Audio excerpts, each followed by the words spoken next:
Alors, on reprend Bezrat Hashem sur la tour de Babel. Il reste deux textes importants à faire. Celui qu'on va faire maintenant de Rabbi Yossi et de Rabbi Chia, qui va terminer la Parashat Noach. C'est le dernier texte de la Parashat Noach. Et un autre texte aussi dans Sitrei Torah qu'on fera après, que je vous expliquerai c'est quoi la particularité de ce texte-là. Donc, on avait parlé la dernière fois, vous vous rappelez de ces histoires de ce qu'on a appelé les résidus ou les fragments de sagesse dont les gens de la tour de Babel s'étaient servis. Juste, j'espère que c'est clair pour tout le monde. En hébreu, on dit pas la génération de la tour de Babel. En hébreu, on a une expression qui s'appelle Dor Aplaga. Ça veut dire la génération de la discorde, on va dire, ou la génération des gens qui se sont mis à part. Dor Aplaga. C'est comme ça que c'est marqué dans la Gemara, c'est comme ça qu'on les désigne. Donc, on avait terminé ça. Le Zohar, il continue maintenant avec une histoire qu'on va reprendre.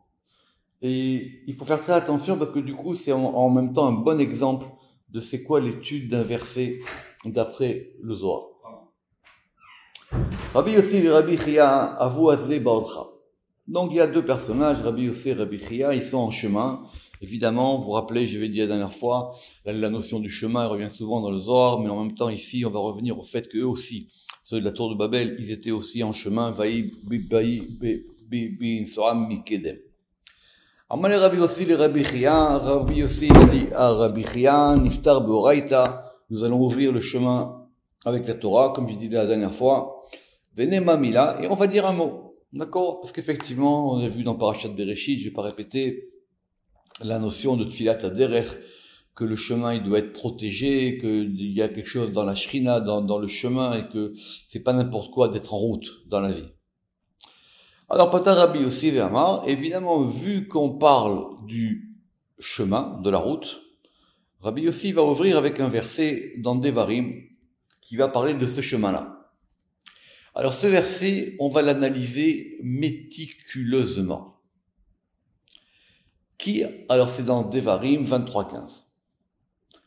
Ki Hashem Elohecha, parce que Yudke Vavke, ton Dieu, mitalech bekerev machanecha, il va, pour le moment on va traduire comme ça, bekerev machanecha, bekerev c'est au sein, à l'intérieur de ton camp, lehatzilecha, pour te sauver, velatet oivecha lefanecha, et donner ton ennemi devant toi, ve'aya machanecha kadosh, et ton camp, il sera saint, velo yirevecha, et on ne verra pas en toi, ou il ne verra pas en toi, ervat davar, alors, ervat davar, on va traduire pour le moment de nudité de davar, de choses ou de paroles, veshav me'acharecha, et il retournera derrière toi. En gros, l'idée est simple. Vu qu'on parle du chemin, on va parler du plus grand chemin que le peuple d'Israël a fait, c'est-à-dire celui dans le désert. Et qu'est-ce qui est marqué dans le désert? Que effectivement, il y avait Dieu qui était avec les Bnei Israël dans leur déplacement. Et que le fait que Dieu soit avec eux, du coup, ils ont été sauvés. Et ils ont été protégés de leurs ennemis. Mais la condition, c'est que le camp, il soit saint. Et que, c'est quoi ici saint? Velo yirevecha ervat davar, qu'il ne se passe pas, ou qu'on ne voit pas dans ce camp-là, deux choses qui sont liées à la nudité ou au mauvais comportement. Sinon, qu'est-ce qui se passe? Veshav me'acharecha, alors tu perds la providence, la protection divine. Très bien. Donc vous avez compris, il y a deux personnages, ils sont en chemin, et en chemin, ils parlent du chemin. Et ils parlent du chemin, et ils parlent que quand le camp d'Israël était en chemin, il y avait Dieu parmi eux, et donc ils étaient protégés dans leur chemin. Alors maintenant, on va analyser le verset à la loupe, comme le fait le Zohar. Ki Hashem Elohecha mitalech. Parce que Hashem Elohecha, Yudke Vavke, ton Dieu, mitalech, il va. Mais alech mi ba'ele. Alors, évidemment, pourquoi est-ce qu'il y a marqué mitalech? Normalement, on aurait dû dire me'alech. Alors, il faut faire à la fois de la grammaire, il faut faire aussi à la fois de la grammaire zoharique. Le verbe c'est alors, he la medchaf. Alors. Mais aller, c'est le fait d'aller en. C'est pas enfin, c'est le fait d'aller au factitif. D'accord? Le même factitif, ça veut dire, c'est le fait de faire la chose. Donc on va dire aller. Simplement, pourquoi est-ce qu'on a dit mit aller? Mais aller, mais baélé. On aurait dû dire mais aller. Ça change quoi qu'il y ait mit aller et pas mais aller? Alors, on a dit la dernière fois que mitaler, c'était féminin. Simplement, c'est un faux féminin. Parce que si c'était vraiment féminin, on aurait dû dire mitaleret. Très bien. Comme le sujet de la phrase ici, c'est quoi? C'est Yudke Vavke. Normalement, Yudke Vavke, sauf exception, c'est un masculin. Donc, je reprends. Normalement, Yudke Vavke, sauf exception, c'est un masculin. Donc, normalement, on aurait dû dire mealer. Donc, qu'est-ce que ça veut dire ce mitaler? Pourquoi on nous a rajouté un tav?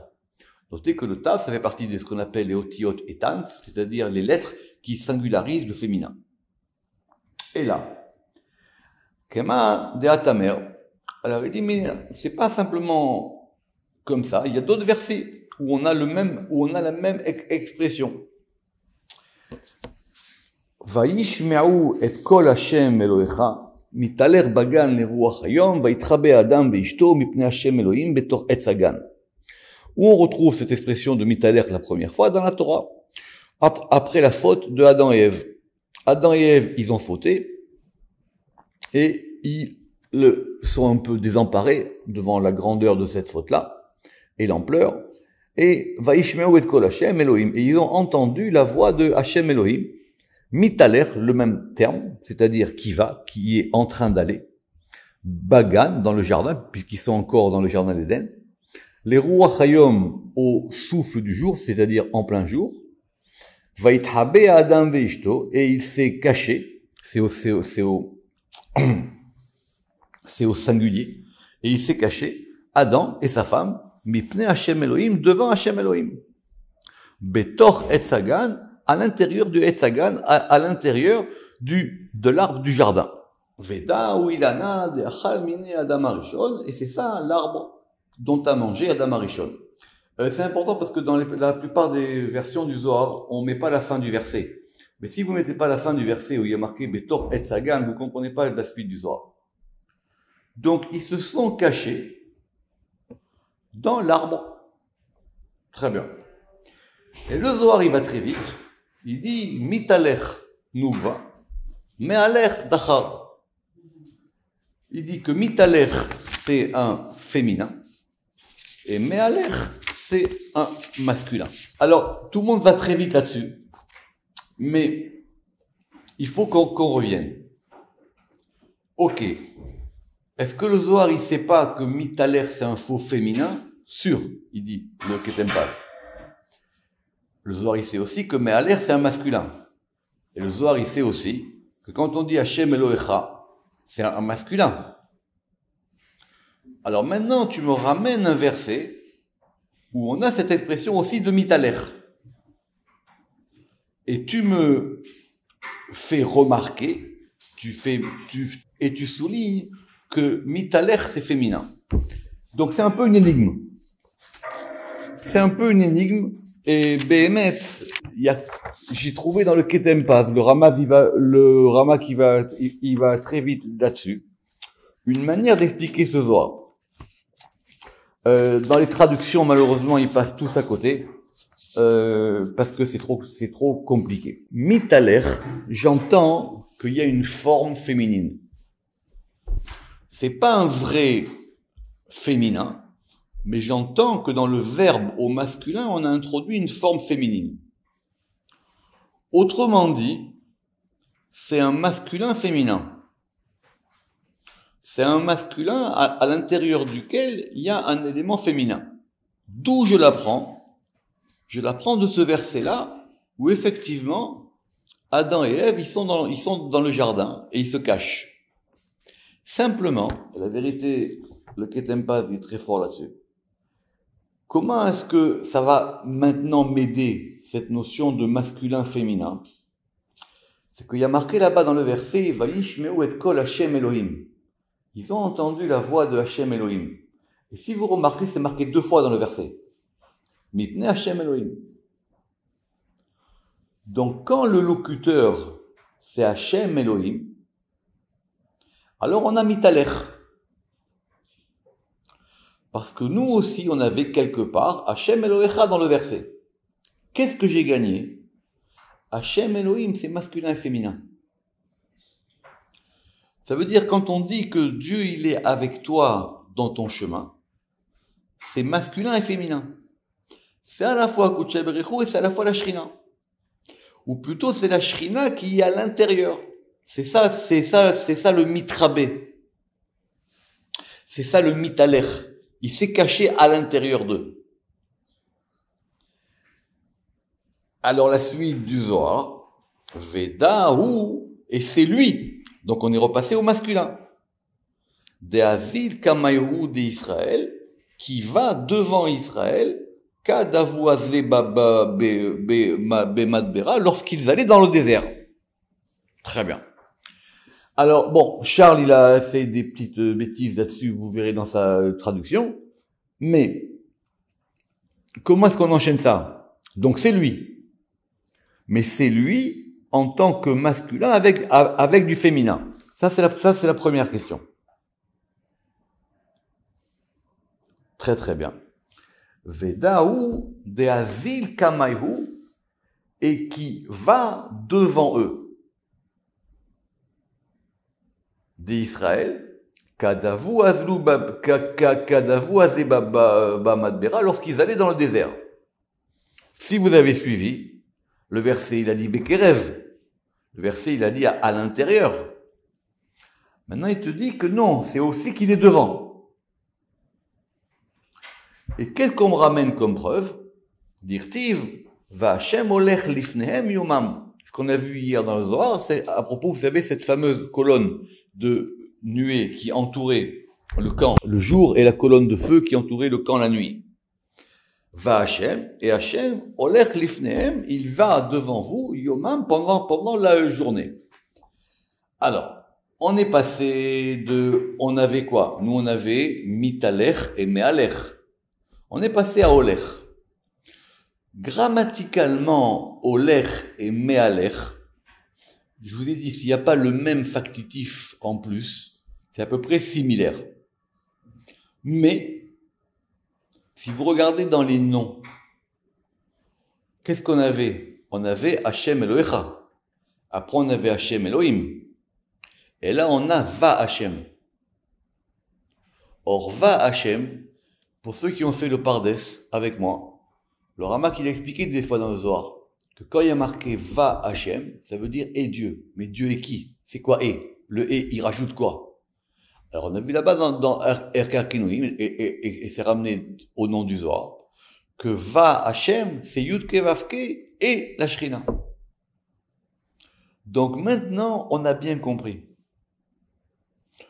Le fait d'avoir une protection pendant le chemin, et c'est ça qu'avait dit le Zohar dans Bereshit sur Tfilat Haderer, c'est le fait qu'on soit protégé de toutes parts, de la même manière qu'ils étaient dans le désert, lorsqu'ils étaient protégés par les colonnes de feu et les colonnes de nuée. C'est Yud Kevavke et la Shrina. Va Hashem olech lifnehem yomam. Et tout de suite, Rabbi Yossé, il va enchaîner sur leur situation à eux. Où? Et c'est lui. Donc lui, c'est-à-dire Yud Kevavke, avec l'élément féminin en lui, c'est-à-dire l'élément de la Shrina. Des Azil Kameh des Barnaches qui va devant l'homme. C'est-à-dire maintenant on parle plus du désert. Maintenant on est revenu à eux qui sont en chemin. Ou on est revenu à monsieur et un tel qui se promènent. Ou des Azil Kameh des Barnaches, et il va devant l'homme. Kadazil Bercha, lorsqu'il va en chemin. Comme il est écrit, dirtiv. Alors, chaque fois que dans le Zohar, on vous ramène un verset, il faut toujours prendre le temps d'examiner le verset. La vérité, c'est pas aussi dans la Gemara. Dirtiv. Tzedek lefanav ye'alech. Alors, ye'alech, évidemment, c'est un futur. Mais on a gardé la même racine. Tzedek lefanav yealech, veyasem lederech pe'amav. La justice, lefanav, devant lui, ira. Justice, tzedek, en hébreu, c'est un masculin. D'accord? Tzedek lefanav yealech, veyasem, et il placera. Qui c'est il placera? D'après Rashi, c'est Dieu lui-même. Lederech, pour la route, pe'amav. Autrement dit que quand tu es, c'est la prière du roi David, qu'on soit accompagné ou que la justice nous devance et qu'elle guide nos pas. Très bien. Simplement, c'est quoi cette notion de tzedek? Alors, tzedek et mishpat, on le verra, mais tzedek, c'est lié à la malchut, c'est lié à la shrina. Donc, on a une espèce de protection du chemin. On a une protection du camp, on a une protection de la personne qui est indiquée dans ces versets, qui indique le masculin et le féminin, que lorsque quelqu'un il se déplace, c'est-à-dire qu'il n'est pas chez lui, il va d'un endroit à un autre endroit, de façon à ce qu'il soit sous les ailes de la shrina. Et on continue toujours maintenant, on va parler d'un cas concret. Vedahu de azil kame de barnage besha'ata diuzache. Ça, c'est que lui, c'est toujours lui, d'accord? On est marqué plusieurs fois. Vedahu ou Vedahu de azil kame de barnage qui va devant l'homme, à condition besha'ata diuzache, à condition qu'il mérite. Eh oui, que nous on a parlé de quoi? Nous on a parlé du camp. Maintenant, lui, il a dit, on peut appliquer ça à une personne seule qui est en chemin. Elle avait dit, si cette personne, elle est méritante, alors effectivement, elle va avoir ce degré de protection-là. Et ce degré de protection, il sert à quoi? Alors là, c'est facile maintenant, parce qu'on a la fin du verset. Velama, le'atzilecha, pour pouvoir te sauver. Velatet oivecha lefanecha, et pour placer ton ennemi devant toi. Ça veut dire quoi devant toi? Devant toi, ça veut dire que d'abord, il n'arrive pas par derrière, et qu'en plus, tu peux le voir. Et donc, tu sais ce qui va se passer. Tu peux même t'en sauver. C'est ce que dit la suite du Zohar. Les ishtavza barnash be'orcha. Pour que l'homme, il soit sauvé en chemin. Vela ishlot be'ahara. Et qu'un autre ne le domine pas. Qu'on ne tombe pas en dehors de notre maison sous le joug ou la domination des forces extérieures. Très bien. La dracha, elle va continuer, et maintenant, ça va être normalement plus clair, toujours d'après Rabbi Yossi.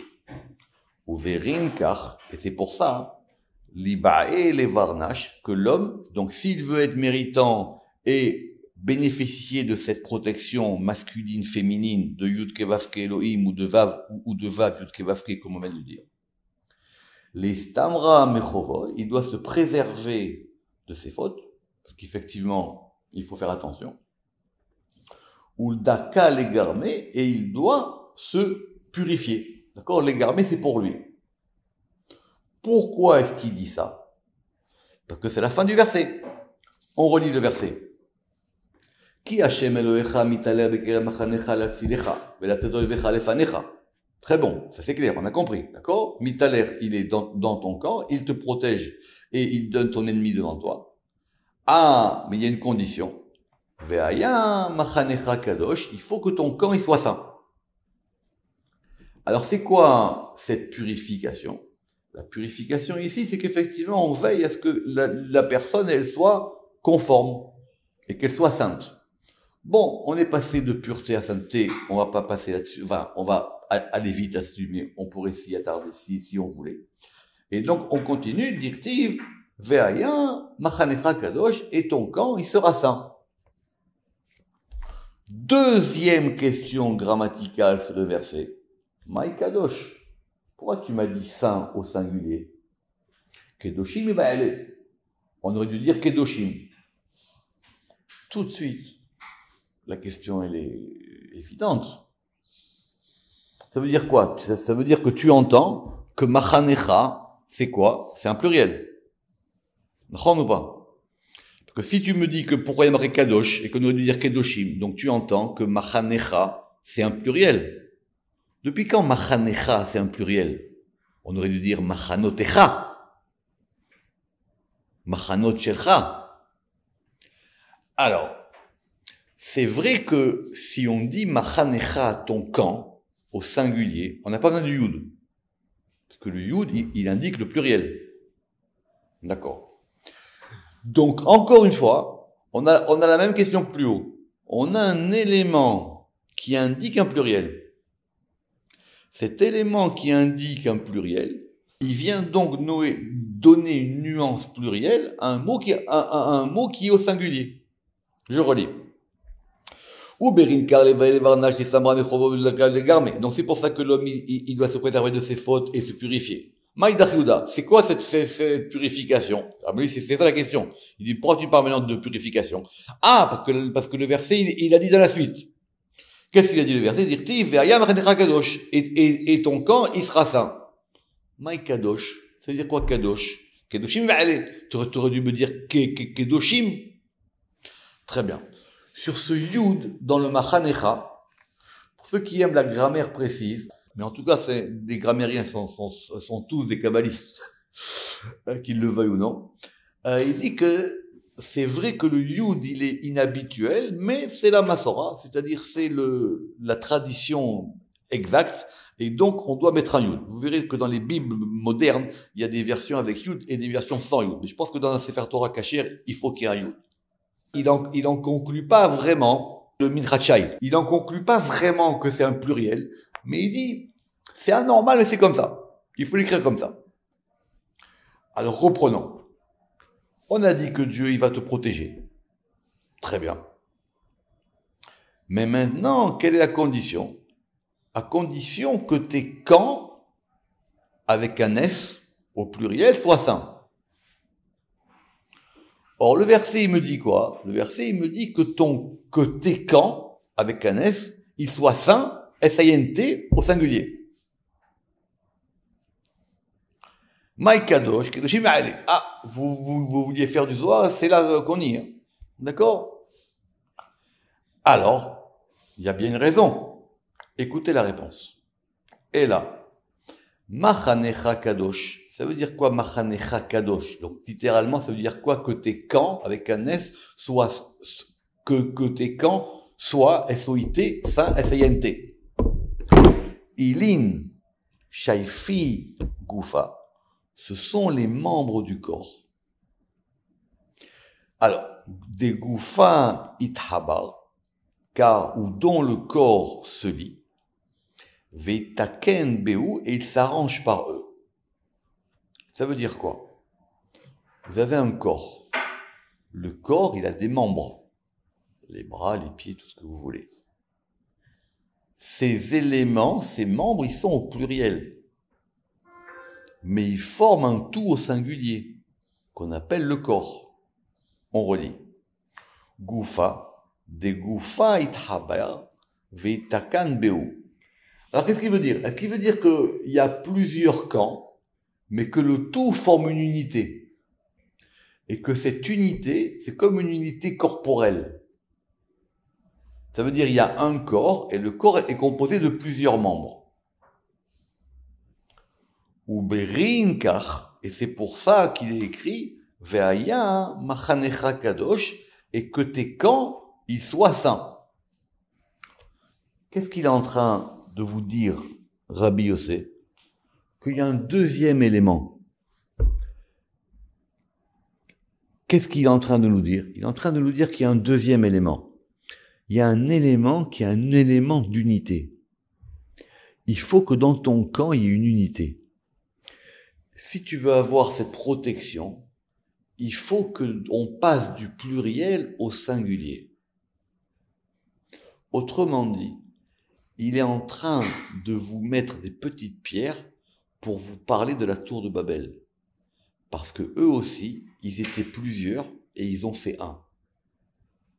C'est le début de là-bas. Safahat. Ils étaient ensemble. Ve'aya machanecha kadosh, et c'est pourquoi ton camp sera saint. Donc, pour avoir cette protection, c'est quoi cette sainteté?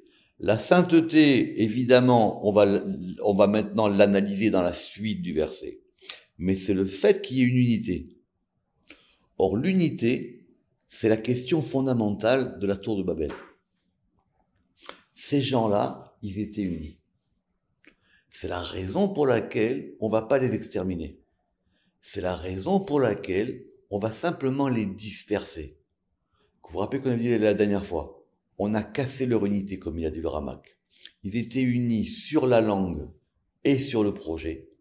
Alors maintenant, on va défaire et l'unité sociale, on va dire, et l'unité de la langue et de la parole. Continuons sur le verset. Que dit la fin du verset? Velo yir'e becha ervat davar. Et il ne verra pas en toi, ervat davar, de nudité de parole. Troisième question de grammaire ou de syntaxe, on va dire, sur le verset. Ma ervat davar, ça veut dire quoi ervat davar? Alors évidemment, tout le monde sait que davar en hébreu, c'est un double sens. Davar, c'est à la fois une chose et c'est à la fois une parole. D'accord? Vaidaber, c'est parler. Et davar, c'est une chose. D'accord? Ma ervat davar. C'est quoi donc cette expression de ervat davar? Damilta de Erian. C'est une chose qui concerne toutes les nudités, c'est-à-dire toutes les relations interdites. Donc, d'après le pshat du verset, ton camp, il doit être ça, à condition qu'évidemment, dans ton camp, il y ait un peu de tenue et que vous ne fassiez pas n'importe quoi. Très très bien. Donc, on va dire qu'il y ait dans ton camp au moins un minimum d'ordre et de tenue et de pudeur, on va dire.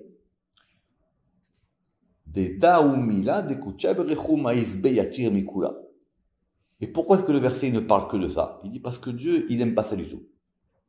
D'accord? C'est une chose qui dégoûte plus que tout. Parce que quand effectivement ça se tient pas comme ça, alors c'est clair que c'est ça la suite vous rappelez-vous la suite du verset. Si c'est comme ça, il quitte le camp et maintenant débrouillez-vous. Vesham macharecha, et maintenant vous êtes vous-même tout seul avec, comme il y a marqué dans le Midrash, avec les scorpions et avec les serpents du désert. Mais la question redemeure. Ki vande amar velo yire becha ervat amay davar. Maintenant, si tu me dis, le verset il a dit becha ervat, on ne verra pas en toi de nudité, ça suffit. Pourquoi tu m'as rajouté davar? Velo yire becha ervat amay davar. Pourquoi tu m'as rajouté davar? Et là, anin chayave alma. Parce que, de quoi on parle ici? On parle de la langue, on parle de la parole. Ani chayeve alma, donc ces criminels ou ces méchants du monde, des gaalé ou masave garmayou. Alors, gaal avec un aïn en hébreu, c'est très fort. Hein. En hébreu moderne, malgaïd, ça veut dire vraiment, c'est dégoûtant. C'est-à-dire, c'est plus que dégoûtant, vous pouvez même pas le voir. C'est tellement ça vous horrifie. Masave, ça veut dire qu'ils se rendent impurs, sont les gens qui se rendent impurs par leurs paroles. Bemila dileun, denafke mipumayu, qui sortent de leur bouche. Ve'ayu ervat davar, et c'est ça la nudité de parole. Alors la boucle est bouclée. On est revenu au problème du langage. Donc des gens qui voyagent pour avoir cette protection divine du masculin et du féminin, il faut deux conditions. Il faut qu'ils soient unis et il faut que leurs paroles portent quelque chose. Il faut que dans leurs paroles, il n'y a rien qui déshonore la parole. Vekol karlama. Alors le Zohar, il a une question, il dit ici, mais Vekol karlama. Alors c'est intéressant parce que ce Vekol karlama, évidemment, c'est de l'hébreu. Littéralement, ça veut dire et pourquoi autant? Alors, je sais pas pourquoi les traducteurs, ils se sont un peu énervés, ils ont dit oui, et pourquoi c'est aussi grave, pourquoi est-ce que c'est aussi important? Le texte araméen, il dit pas ça. Il dit, mais pourquoi jusqu'à ce point-là? C'est-à-dire quoi, c'est cette question, Vechol Karlama? Pourquoi est-ce que on a accordé autant d'importance à la parole? Pourquoi est-ce que maintenant, donc nous, regardez comment est-ce qu'on a glissé, pour ainsi dire. On a passé du pluriel au singulier, machanecha kadosh, mitaler masculin féminin, Et maintenant, on dit que tout ça dépend de la parole. Vous voyez bien qu'on va toujours, qu'on parle de la tour de Babel. Begin de Iu Azil Kamach. Pourquoi est-ce que c'est si important que ça? Parce que il va devant toi. Alors, ça c'est une question que j'ai pas compris. Parce qu'apparemment dans le Zohar ici, on passe du fait qu'il soit à l'intérieur, du fait qu'il soit devant. Alors, Béhémet, ça veut dire que peut-être que Bekerev, ça veut dire, il est partout, quoi. Il t'entoure. I atavid kedin. Et si donc, tu agis ainsi, c'est-à-dire, tu agis mal, miyad, aussitôt, veshav me'acharecha, alors tout de suite, il s'en va. Il va être derrière toi. Donc, t'es plus protégé par Dieu. Dès là, Yazil Ba'adach, et le Zohar il explique, parce que maintenant, Dieu, il ne t'accompagne pas dans ton chemin. C'est ton chemin à toi. C'est pas lui, il n'est pas avec toi pour te protéger. Veillez touv, et il va revenir, mais derrière toi. C'est-à-dire du côté de Acher ou du côté de ce qui est derrière. Qui c'est qui parle? Toujours, n'oubliez jamais ça. Qui c'est qui parle depuis le début? C'est Rabbi Yossé. Alors, pourquoi Rabbi Yossé, il dit à Rabbi Chia, je t'ai dit tout ça? Il dit, c'est par rapport à nous. C'est qui nous? C'est toi et moi. Ve'anan, nous. Ah, Azlinan, nous allons. Alors le Kamé ici, le Rama qui l'a pas, j'ai mis entre parenthèses, et nous allons en chemin. Nous aussi, nous sommes en train de marcher. On est en train de voyager. Azlinan beorcha, nit asak bemile deoraita. Et nous nous occupons de paroles de Torah. Ouais, j'ai manqué de paroles. Et nous nous occupons de paroles de Torah. Or, c'est très intéressant. C'est quoi les paroles de Torah? Ce sont des paroles de Torah sur le chemin lui-même. Vous voyez comment le Zohar est ça? Oui, c'est quoi on parle de Torah? De quoi on parle? Oui, on est en train de parler de c'est quoi la notion de chemin. Donc on est en chemin et on parle du chemin. Et comme on est en chemin, on parle du chemin, on voit que ce qui est important dans le chemin, c'est effectivement le rapport de l'unité et le rapport de la parole. C'est pour ça qu'il dit nous, toi et moi. Alors toi et moi, on est unis, et toi et moi, on a les bonnes paroles. De oraita, parce que la Torah, itatra al reché de barnash, elle couronne la tête de l'homme, ou shrinta la adit miné, et la shechina ne se sépare pas de lui. Il vous a donné le Zohar la réponse à la fin. C'est la Torah et la Shrina. Parce que quand tout ça est ensemble, alors effectivement, la Torah, elle est comme une couronne, elle est au-dessus. Donc on comprend maintenant que c'est quelque chose qui est au-dessus. Et la Shrina, elle ne va pas se séparer de toi. Donc tu es toujours dans cette protection-là.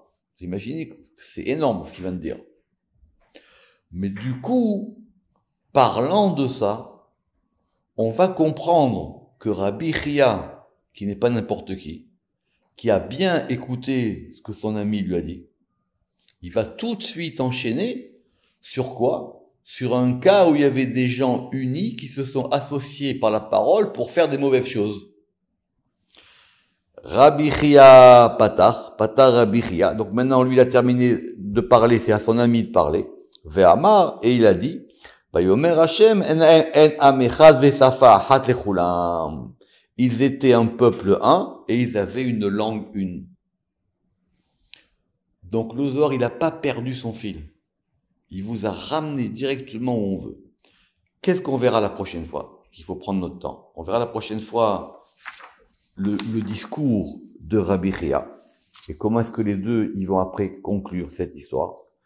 Mais on a compris que maintenant, de façon encore plus claire, toute cette histoire, elle était liée à deux moments.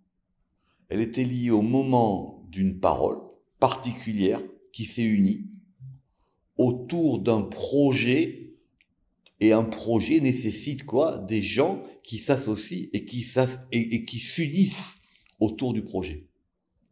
Toute l'histoire, elle est là. Il y a eu un projet auquel des gens se sont agrégés ou se sont unis autour du projet. Et ils se sont unis dans ce projet à travers une langue et une parole commune. On reprendra ça la prochaine fois. Baruch Adonai Le'olam. Amen ve Amen.